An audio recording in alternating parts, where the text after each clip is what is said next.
on Zoom, okay? Good evening.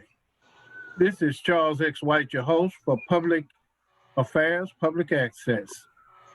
Tonight we have a conversation with two interesting, energetic, accomplished young people. And we want to try to provide some information on certain topics, but we're going to talk right initially about a few current events. Some of the topics we're going to cover today are coronavirus. What do you think about that? Police brutality and hurricane season, and anything else that might come up in the middle.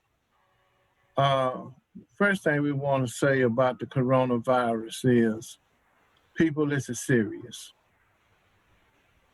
The fight between political will and medical science is a fight for the lives of people. We have to get our masks. We have to take our precautions. We have to do that if we don't want to be caught in this next round, which it appears that the coronavirus is now airborne. And they don't really want to seem like they want to announce that, but it's leaking out on different channels about it being airborne.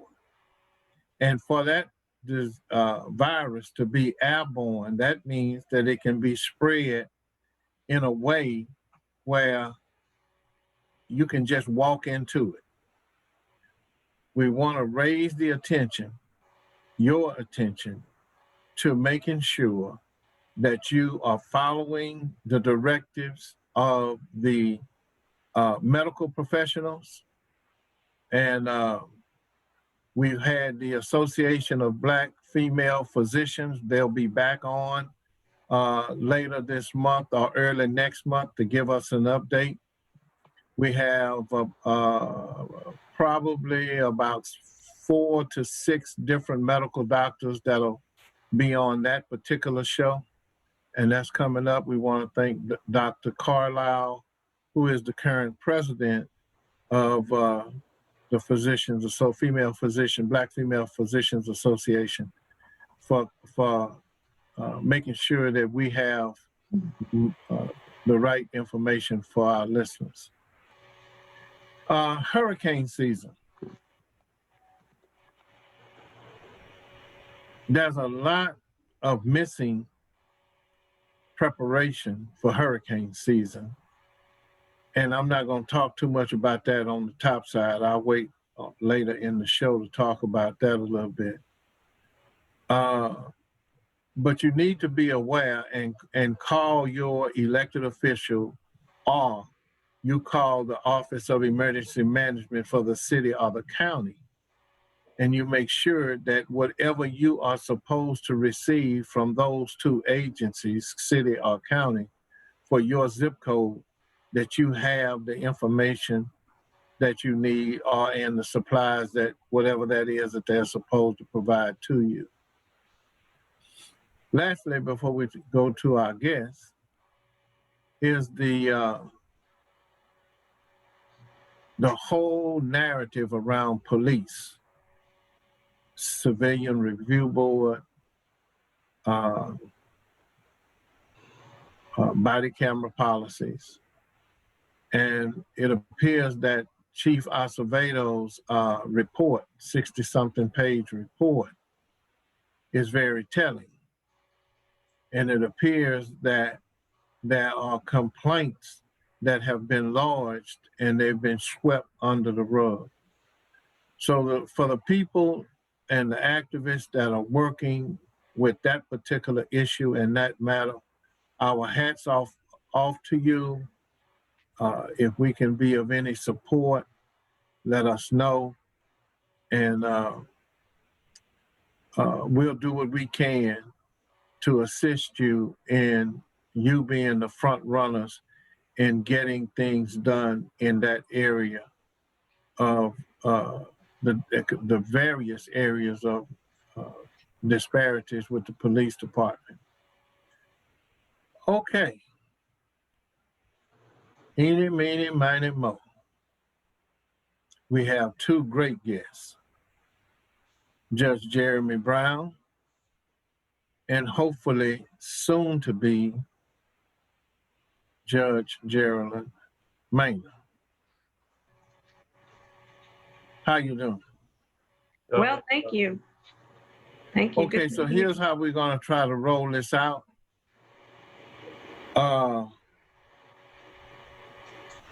Judge Brown, we want you to go first. Yes, sir. Oops, no, we're gonna change that. Excuse me. Candidate Manor, Yes. we'll go first. Okay. And just give the audience, and I'm just gonna give you some range and then I'm gonna chime in with some questions. What is it like being on the campaign trail? What have you learned? What do you foresee for the November election? Mm-hmm. Do you have any observations you want to give the audience? Those kind of questions. Okay. So first, let me say this. This is my first time in the political arena, right? So I'm a novice to campaigning. Everything I learned, I was a neophyte in learning. So I'll reference everything I say based on that. I've been practicing law in Houston and Harris County surrounding areas for about 18 years. So, and practicing law that long, you have a lot of first days, right? So we find ourselves learning something new every time we get a new case. So when I came into the campaign, I thought I had it figured out. Once again, something new to learn, something new to do day one.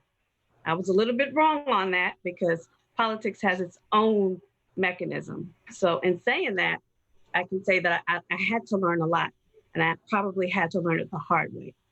So it was a very interesting road for me for my campaign, and especially for the bench that I chose. I am hopeful for November, as I'm the Democratic nominee. I was successful in my primary. So I am hopeful for November. Harris County tends to lean blue these days. So that's a plus for me, especially someone that's new in the political game. Okay, Judge Brown, why don't you take a shot at it and then we'll double back with some questions. I think one of the things you learn on a campaign trail is the struggles of everyday Americans, right? And as candidates and as elected officials, I think our number one ask is to ask for the vote for folks. But it's like, why? You know what I mean? Why should a person vote for me? Or want some, and you know, it's part personality or part policy. But for me, I look at it as the fundamental question of the folks that come to my court, particularly folks that come to my eviction docket, right? That they're voters too. And I'll be hard pressed to ask for the vote of somebody that comes to my court, because at the end of the day, the system has not worked for them. Because we're part of this whole, this whole system, be it judicial system, the government system as a large, right? And so, folks say, why don't folks don't vote? You realize because at every turn, a lot of everyday Americans, particularly African Americans, the system has not worked for them. Be it the, juvenile system, be it the, my court and eviction system, right? And so it really, and I think with the protests in the streets, with the cry for Black Lives Matter, it really is a call to all of us to figure out really how can we make the system work for everyone at large. Candidate Manor, give us an idea of what your typical day would be on the campaign trail. And you are a practicing attorney, correct? That's correct. So in the morning, I'll start off my court docket if I have a court docket, handle clients as best I can. And from there on, we'll probably have 2 to 3 political events. So my day will generally start at 6 and end in the evening, closer to 11, 12 at night. So and especially being new. So my name is new out in the political field. So I had to make a valiant effort to have my face and my name present in any event that was going on. So it meant a lot of running around for me. It meant a lot of shaking hands and introducing myself to people who had never heard of me, you know. So for me, it was 18-hour days. I mean, it was a grind, but I was fortunate and blessed to have the opportunity to do it. So, that was a typical day for me, 7 days a week. You campaign on Saturday, you campaign on Sunday, you know, even when you go to church, it's a campaign. Still campaigning. Yes. So how many phone calls would you make or take a day? How many times did you have to make adjustments that you didn't plan for? Things of that sort. I was fortunate to have some volunteers. So I did have a lot of volunteers that did things like phone banking for me. But when it came out to block walking, that's something you have to do on your own. You got to get out and hit the block and walk and knock on doors. That's something you can't necessarily send a body of other people to do it. They want to see the actual candidate. So that was something that required my personal attention. And then when it comes to phone calls, donation calls, because every campaign runs on money. So we find ourselves calling for, donations and introduce your candidacy and yourself as a candidate. That was a lot of the phone calls that we made at least 6 days a week.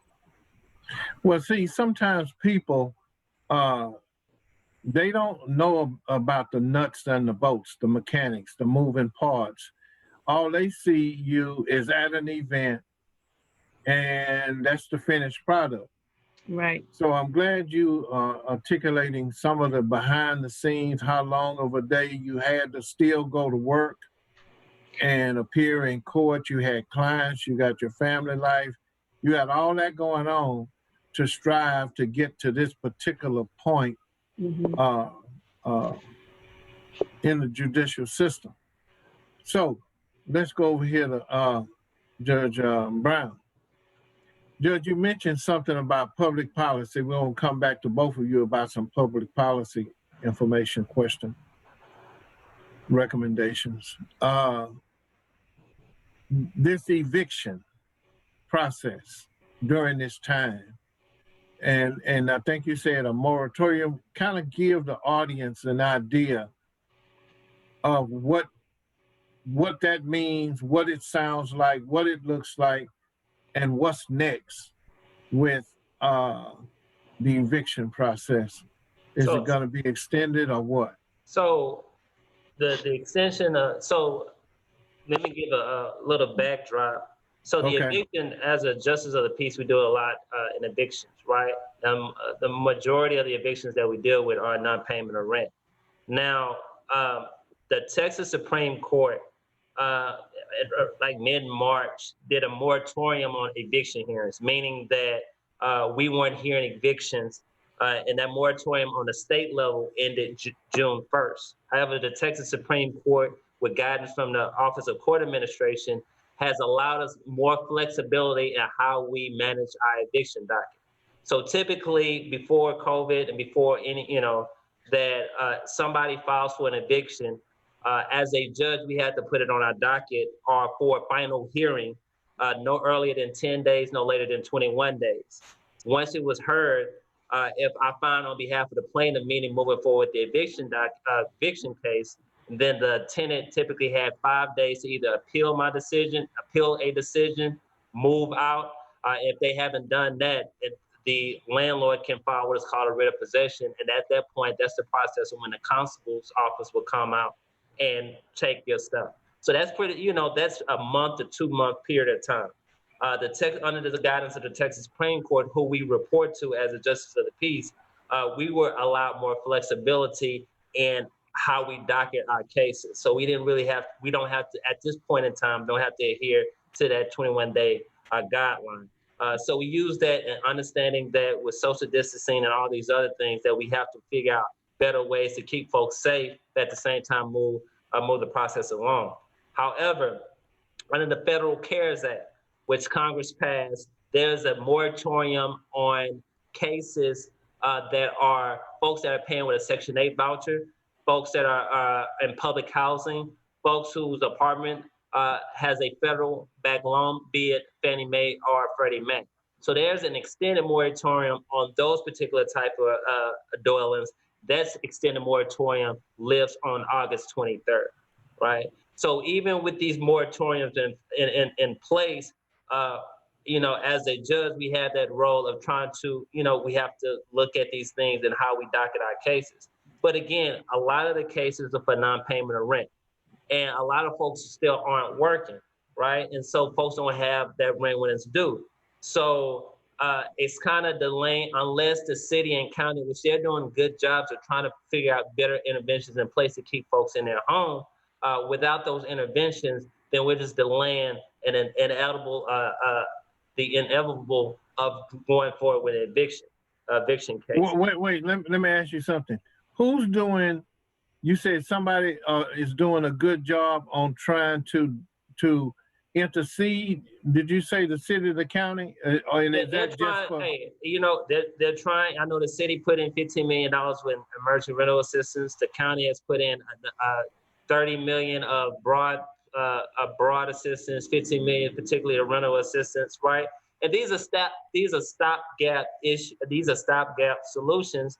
And they put together a task force that I sit on to figure out this issue. But at the end of the day, the COVID-19 has highlighted systemic issues we have as a community. One of which is poverty, right? We have amongst African Americans, 20% are poor. Hispanics, about 20% are poor. And a lot of us, in particular neighborhood I grew up in, are in concentrated areas of poverty, right? And so it highlights these broader issues, and a lot of the folks who have lost their job are frontline employees, right? Folks that are hourly employees.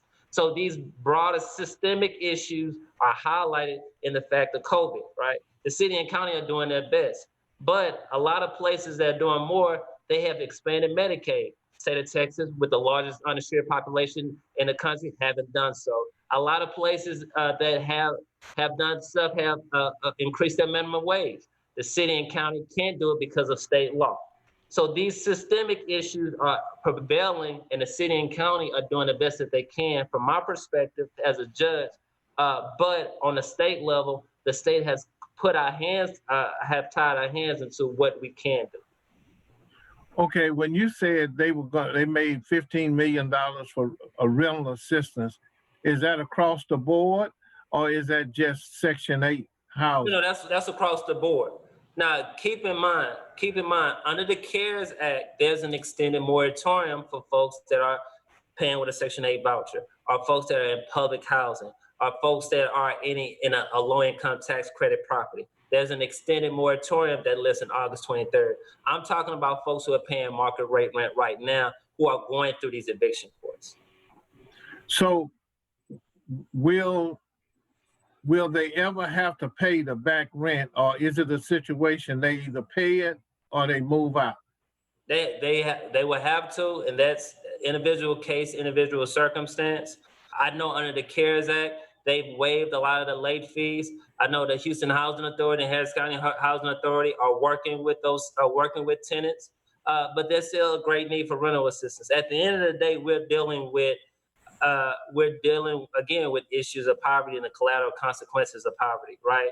And so we're trying, and I think the city and county are doing the best that they can, but under the guise of what state and federal statutes have already put in place that have systemically over the last 40 to 50 years have hindered our communities, we still want to see a greater need, particularly when it comes to our courts. So attorney, in your court, the court that you're seeking, civil court, Yes. does any of that cross over to you? Generally, no. The civil district court that I am running for, it's a court of general jurisdiction, so we can hear anything with the dollar amount of $250 and upwards into the billions.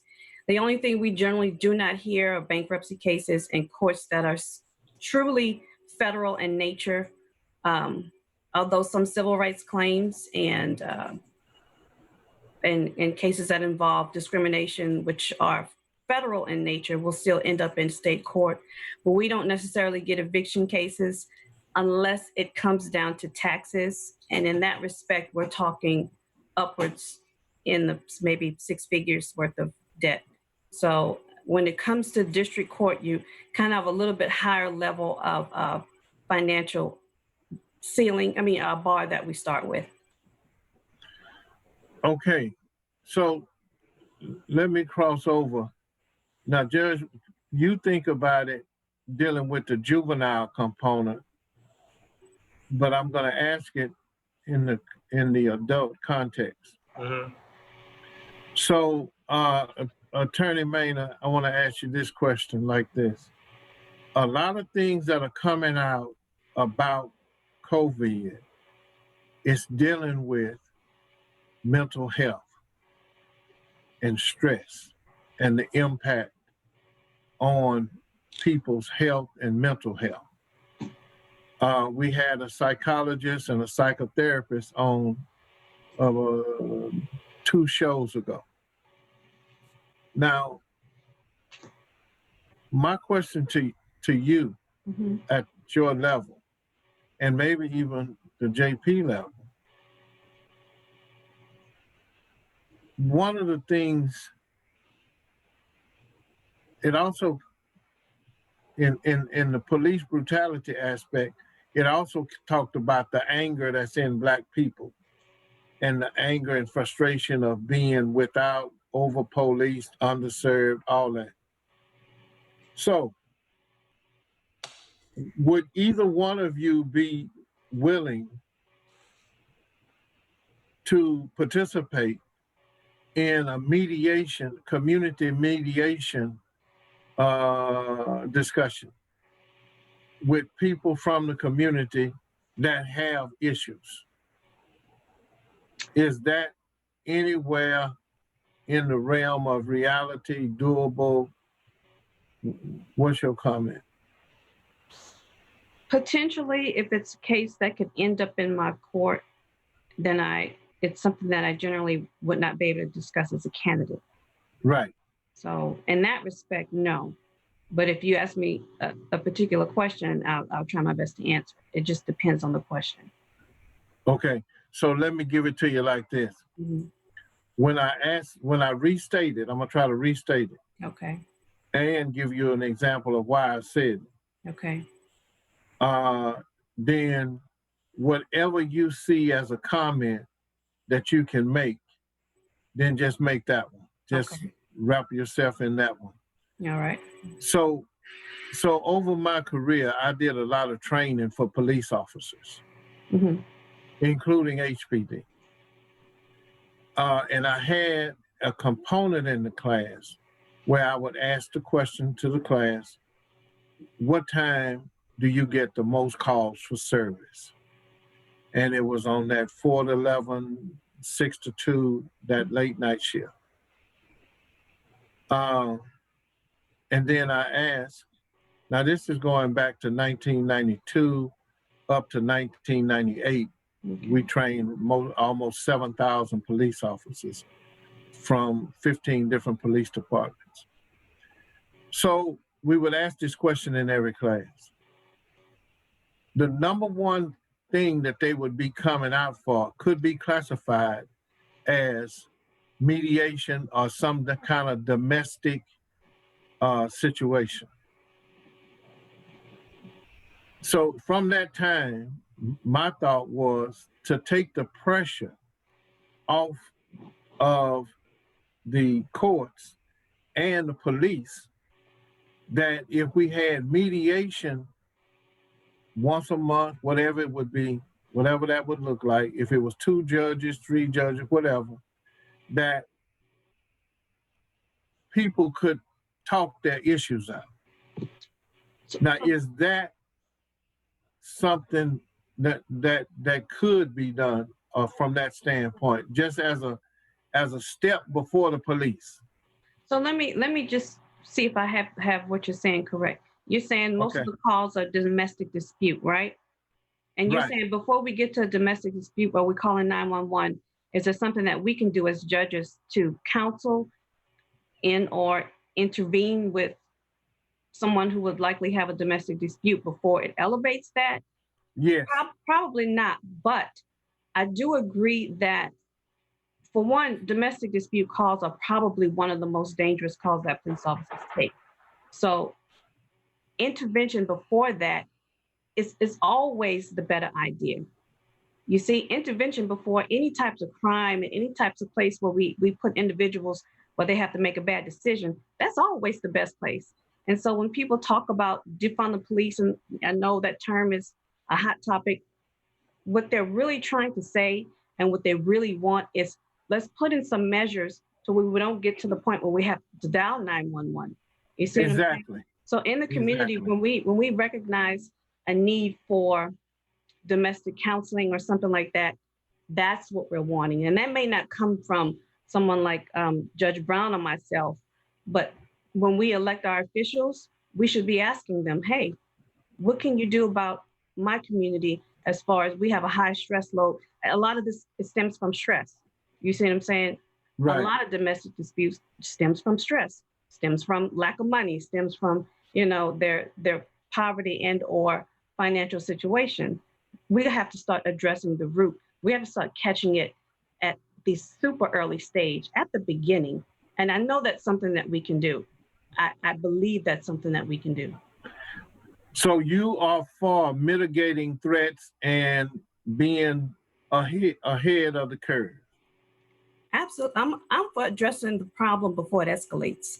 Right. Yes, Right. I'm for addressing the need when the need appears, not once the result of the need being unaddressed for so Okay. long. Yes. So have you litigated any of those cases like that? I've had some family, and through my practice, I have done some family law cases, and mediation is almost always a part of family law. When we find, I hate to use the word violence, but that's the only term that they categorize it in that area. But when we find family violence, we are the judges tend to send us to different counseling centers, and the parties have to provide proof that they've completed some form of, whether it be anger management, so forth and so on.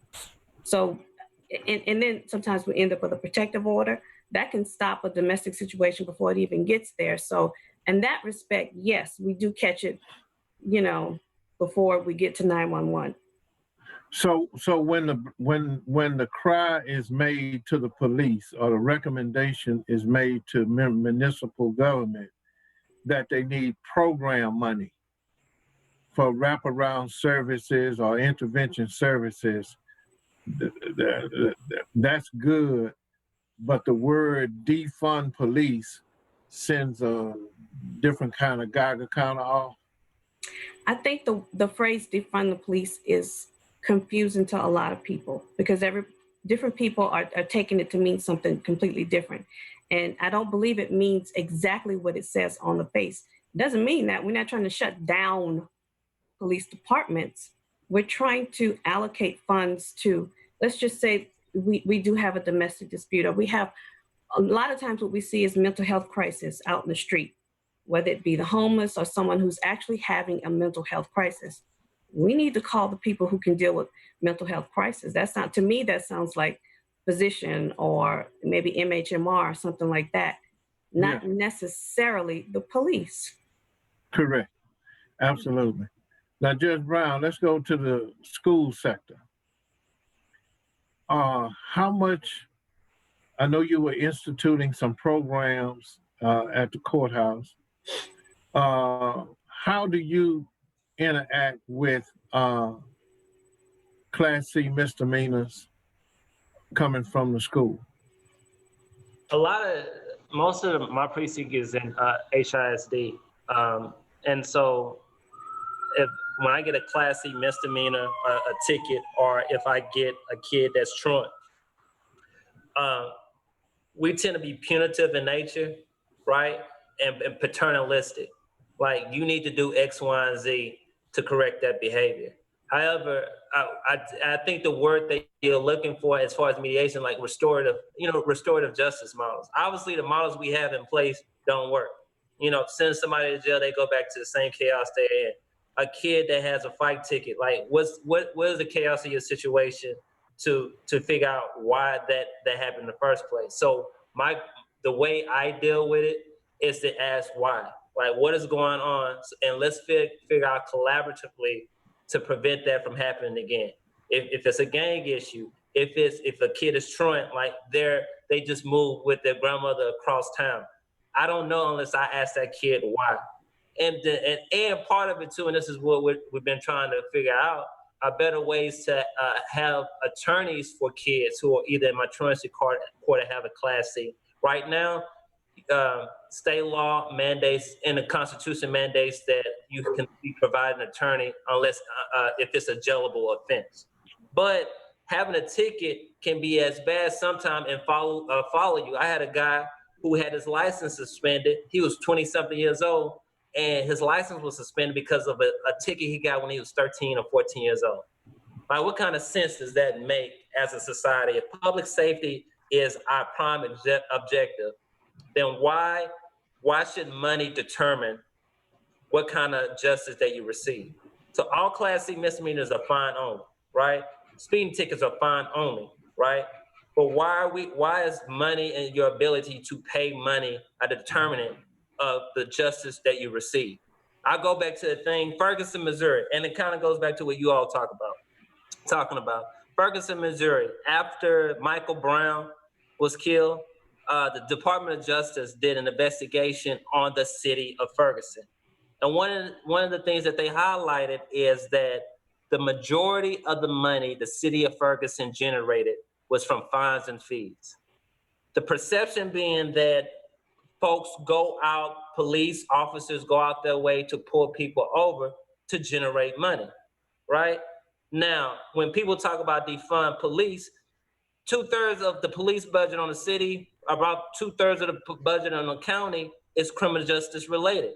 So we're not talking about defunding the police. We're talking about how is government functioning? How are we generating revenue, and how are we spending revenue?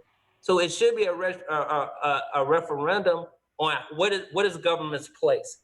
Is government's place public safety, or is government's place generating revenue?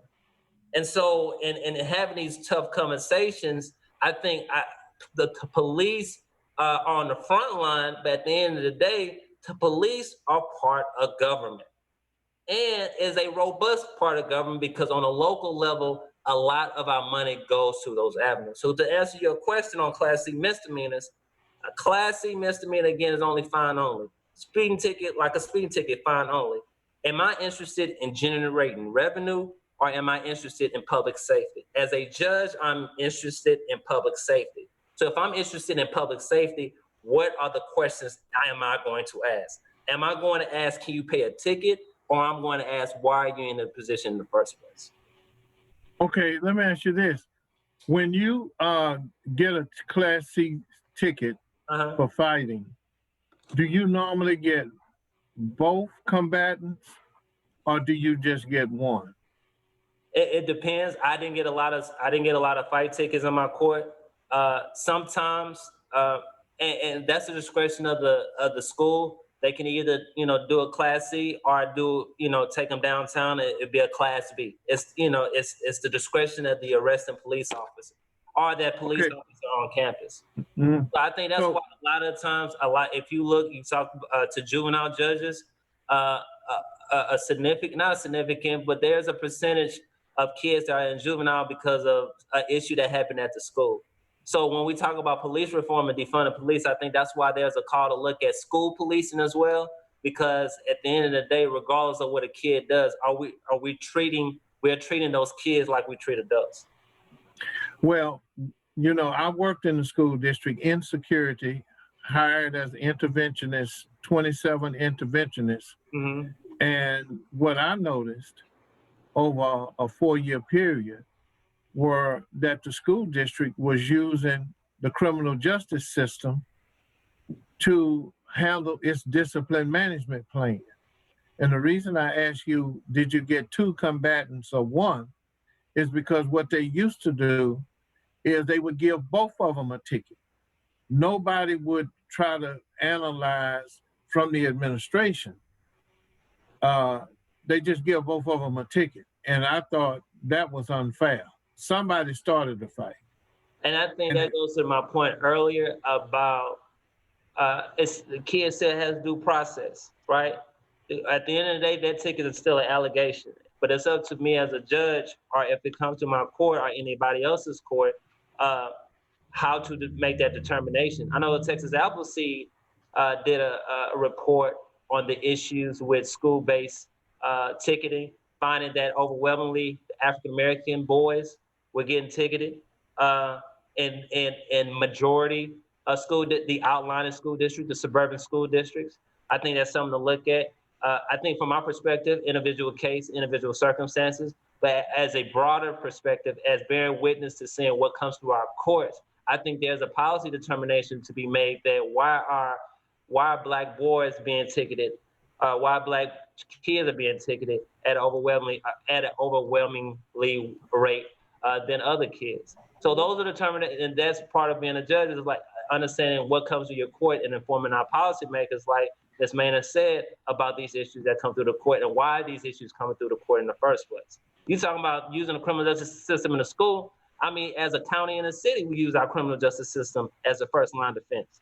At the end of the day, a lot of folks get arrested. They may have mental health issues, but quite frankly, we don't have enough mental health beds and begin with. As a JP, we do. I do probable cause hearings. We do probable cause hearings for civil commitments. Those individuals who get who are in a psychiatric ward or a psychiatric facility that aren't willing to be there, right?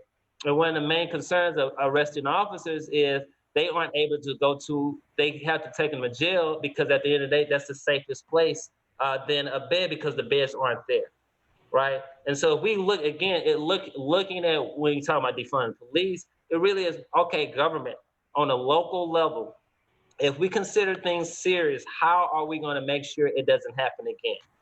We understand if the cries in the streets is the criminal justice system should not be the first line defense of everything. We understand that poverty is an issue. We understand that mental health is an issue. We understand that affordability overall is an issue. But now I think, and the younger generation is telling us, we law and order ain't just Black folks anymore. And that's that was the cries in the 60s, the 70s, and the 80s. And for the longest of times, we've used law and order as a disguise to hush us up. What our young people are saying, you cannot hush us up any longer. Wait a minute, Attorney Manor, I want to ask you this. Mm-hmm. As a public policy, okay, now Judge Brown, you talked about public policy.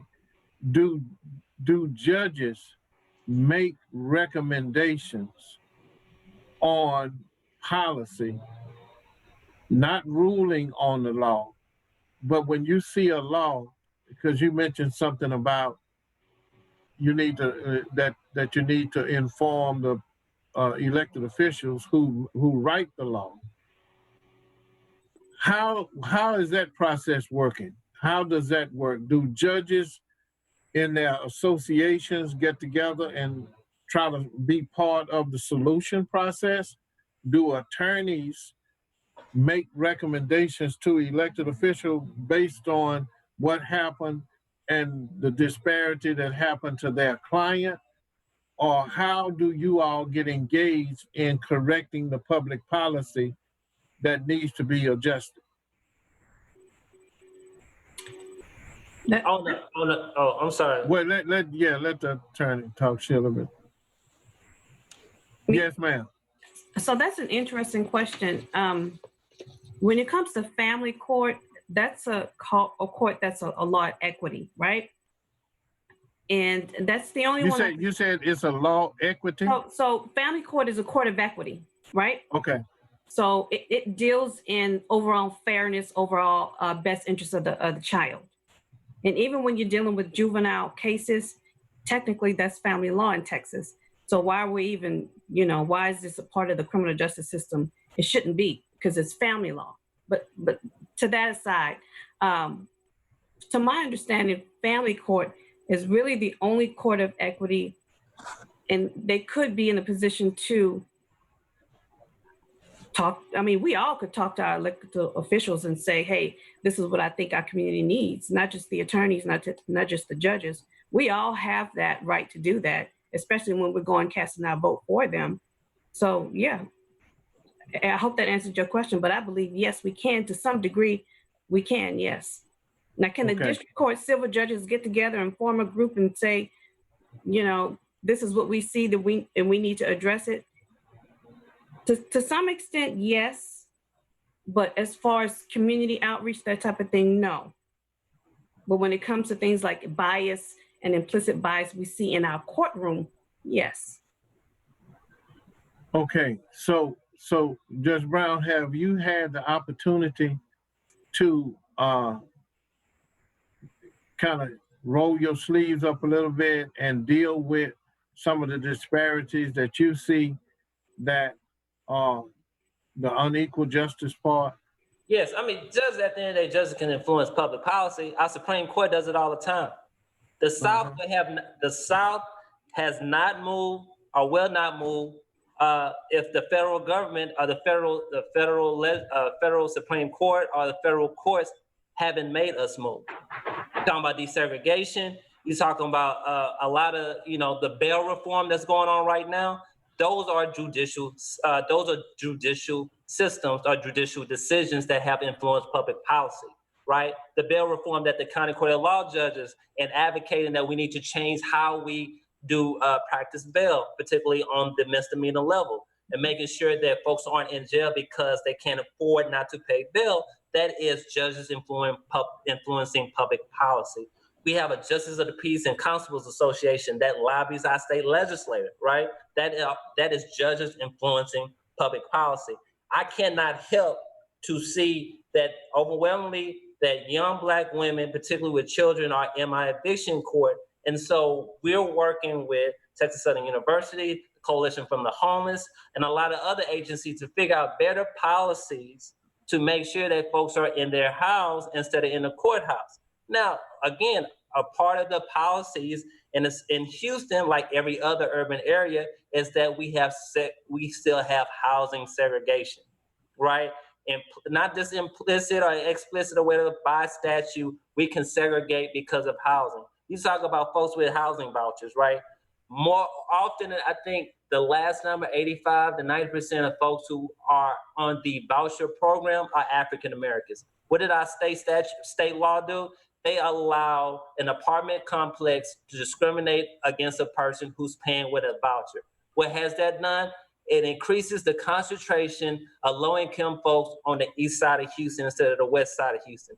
They say, oh, because the housing prices are too high. There's a form, that is segregation one-on-one. We just don't want them over there. So the way that we have to influence public policy, again, is looking at the cases that come through our court. And if one side, particularly those who are minority, are empowered, are part of those groups that have been systemically oppressed, like we do inform our policymakers that these policies hurt. When they talk about the war on drugs, a lot of those folks who are going to legislators saying the war on drugs and the war on crime was not working were judges who were seeing these cases in their court on a daily basis. So yeah, judges, even though we can't talk about an individual case, we can say a law is stupid. We can say a law disproportionately affects minority groups. And I say it to this day, our landlord-tenant law disproportionately affects poor and minority people. And it will continue to do so. And that the system that is currently in place leads to a lot of folks being evicted, particularly minority women. And systems are perfectly designed for their outcomes. And unless we tell our policymakers that these systems are currently in place that are hurting our communities, what's the point of being elected in the first place? That was pretty exciting and inciting and insight. let me follow up with one question about that. You made a comment about if the federal government doesn't move, you know, Texas or the people gonna stay the same or whatever the law is. If there's nobody pushing. So, what would be your mechanism to get elected officials? Is it out of the scope of an elected official to write policy and correct policy without advocacy? Can he just do it? Can she just do it because it's the right thing to do and they know about it? I mean, even though you see a problem, the correction of that problem, that's what advocacy is for. Advocacy is there because they're the boots on the ground. They have evaluated and like come up with recommendations. Then there's a lot where everything is a piece to the puzzle, right? But we got to make sure that the pieces are actually working, right? And make sure there aren't collateral consequences for those pieces to the puzzle. Perfect example, and this goes to how the judicial branch influence public policy. You think about Houston Independent School District, right? For the longest, they were under a federal injunction to desegregate their schools, right? And the federal injunction wasn't lifted until 1984, where the compromise that Houston Independent School District came up with was the creation of the magnet school model. Magnet schools, these specialty schools where you can get kids from I am a product of a magnet school. I went down the street to Woodson Middle School at the time every day to get on the bus to go to a magnet school, right? But what are the collateral consequences? That you look at that money that should have went to Worthing, I should have went to Worthing. The money that went with me should have went to Worthing. The money that should have went to Woodson from me didn't go to Woodson and went across town. The collateral consequence is that the population of our schools and our community-based schools went down and the funding went down, right? So even though we are well-intentioned in what we try to do, it's up to the advocacy who are the boots on the ground to let us know, hey, maybe we need to readjust and figure out better systems in place to bring more equity across the board. What I'm suggesting is that as an elected official, every elected official has a group, a cadre of supporters. Mm-hmm. When they find out something, it's like it's got to be a two-way street. Yeah, the advocacy gets out and advocates for what they understand. But on the other part, the elected official should call the advocates in and say, this is the problem. I need you to support me on this problem because I'm going to submit legislation. And in fact, I want some additional recommendations from this group, this body. That's absolutely right. But on a state level, our state legislator has more control over city and county and what we do on a day-to-day basis than the federal government. And unfortunately, the advocates that the state legislators listen to don't have our interests at heart. At the end of the day, it's about numbers. It's about getting a vote to pass a bill. And folks on our end, particularly, I give kudos to our minority legislators on the state house and state senate fighting a good fight, knowing that folks are wrong and trying to battle that. But at the end of the day, it's about numbers. That's why redistricting, that's what's coming up next year, is going to be a real issue. That's why the census is going to be an issue because that lays. Whoa, right there. Wait a minute, right there. And then we got to get ready to close out. We're going over to the attorney so she can have a closing comment and ask us to vote for her. Coming up on July the 14th. November the 3rd. Oh yeah, you're gonna have a runoff November 3rd. Oh, November 3rd. Okay. Yeah. Okay, so here's what I want to say. If the one that writes the law, the state legislature, mm-hmm. cannot galvanize the community to help improve itself, then that to me is a failure from the legislature, the individual elected officials, because sometimes the people don't even know. HISD has a policy in place right now. We filed a patterns and practice suit against HISD and with the U.S. Department of Education. There are three ways that HISD, under Terry Greer in particular, used to close all those schools to send that money, just like they did Jones High School. And a magnet program over there, they took it from there, and now they put it in Fourth Ward, and okay. But it was doing all right when winning national awards in South Park. So the policy that's still in place now, DT2, allows the superintendent to close a school if it's low performing, low attendance, and then the other one is other. Now, the low attendance was manufactured by taking programs from the schools, and the children followed the program just like you got on the bus to go over there. So that's a good sense, because a good parent wants their child to go to the best place that's going to educate the child. So you can't fault the parent. But when you move that program from that school and reduce the numbers, now you put it in a position to be closed because the numbers are down. And if those children from our neighborhood were not bused to that neighborhood, those schools would be closed. But let's go to the attorney, Manor. Let us know whatever you want to let us know. We are glad that you were able to join us today, this evening, and share some experiences and legal points of view. Give us your closing remark. And first off, I want to thank you for the opportunity to be here. It was an honor to be in your presence. I know what you do for the community, and I know your heart is in it like no other. I'm also honored to be on the same panel as Judge Brown. Every time I hear him speak, so wherever he goes, I know that he knows what he's talking about, and he's always speaking from the heart. He has a heart for the people like no other judge I've ever seen. So I want to say thank you to be in your presence. I am Jeralyn Manor. I am running for the 80th District Civil Bench. It's a Harris County and a county-wide bench. So wherever you go in Harris County, I'll be on that ballot.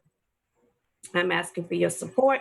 I'm asking for your vote to come out on November 3rd and represent. We've gotten to a point, as we all know, that we can no longer vote straight ticket. And this is the direct reflection of a judge in Harris County who lost her bench to a Democratic judge in a sweep. And she decided she wasn't going to let that happen again. So she went to Congress, Texas Congress, and she argued and she won. And now none of us can vote straight ticket. So we look at district court judges, and a lot of people don't know, who's going to end up in front of a district court judge who has that kind of breach of contract case or that kind of high level. District court judges are important. She's why we cannot vote straight ticket. So it is important at every table that we have someone at the seat who reflects our values. So keep that in mind and vote. All right, thank you. We have 3 minutes. Because we have to go down the ballot now. No more straight ticket. Yeah, we got to read, we got to understand and comprehend. And Judge, this is what I'm going to say about you. Now, she's right about what she said, because I saw you getting energized, and I was trying to picture, were you in your robe at the pulpit or were you in your robe on the bench? Yeah. Because you were about to get loose. I was before I came on. I was listening to James Baldwin. So you know what I mean. They always gets me riled up. You know what I mean? Oh yeah. All right. Well, give us your closing remarks, and then we're gonna get out of here. Hey Charles, I just want to thank you for your leadership. You are on the forefront of these issues and a leader in our community. I appreciate your mentorship and I appreciate your leadership. Jeralyn, thank you for the kind words. I look forward to seeing you in that role these January 1. And besides that, at the end of the day, my passion is that what do I tell Black children about the society that they're in?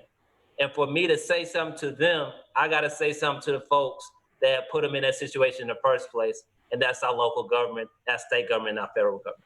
All right. All right. This is Charles X. White, your host for Public Affairs, Public Access. And we will see you next week with the Superintendent of Houston Independent School District, Dr. Grenita Lathan. And we are closing out. Mark, you can let us go. Thank you both for being here. Thank We'll you. see you next time. Thank Yes, you. sir.